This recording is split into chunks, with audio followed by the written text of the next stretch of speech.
বর্ষার দুপুরটা খিচুড়ি দিয়েই ভালোই কাটিয়ে দিলাম।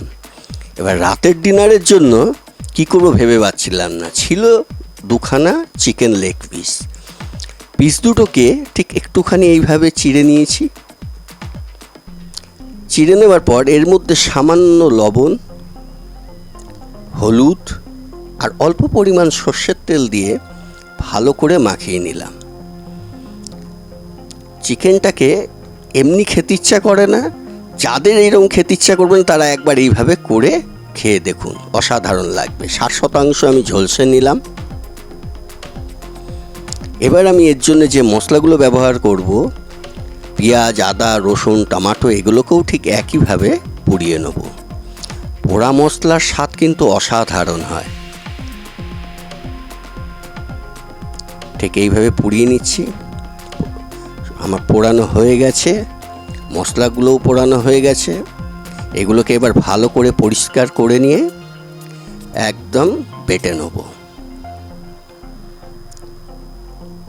এবার এর মধ্যে আমি দিয়ে দেবো 1 চামচ জিরের গুঁড়ো, 1 চামচ ধনের গুঁড়ো, 1 চামচ লঙ্কার গুঁড়ো, সামান্য হলুদ দিয়ে এটাকে খুব ভালো করে পেস্ট করে নেব।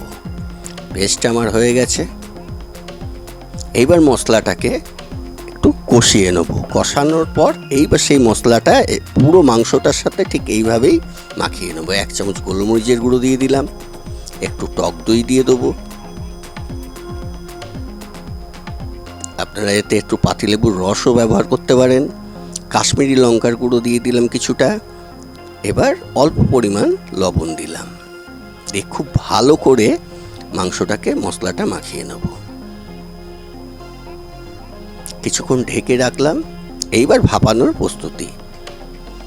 একটা কলা পাতাকে পেতে দিয়ে এর মধ্যে একটু সামান্য সর্ষের তেল দিয়ে মাংসগুলোকে পুরো মশলা সমেত একেবারে বসিয়ে দেবো।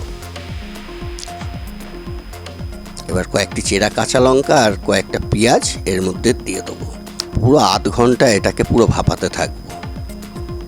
এইরকম একটা রেসিপি আপনারা করে খান, দেখবেন অসাধারণ লাগবে। একদম রুটি দিয়ে, পরোটা দিয়ে দারুণ লাগবে। হয়ে গেছে, কত সুন্দর হয়েছে, সাধারণ হয়েছে। চিকেন যারা পছন্দ করেন না বা আর খেতে ভালো লাগছে না, তারা ঠিক এইভাবেই একটু করে খেয়ে দেখতে পারেন।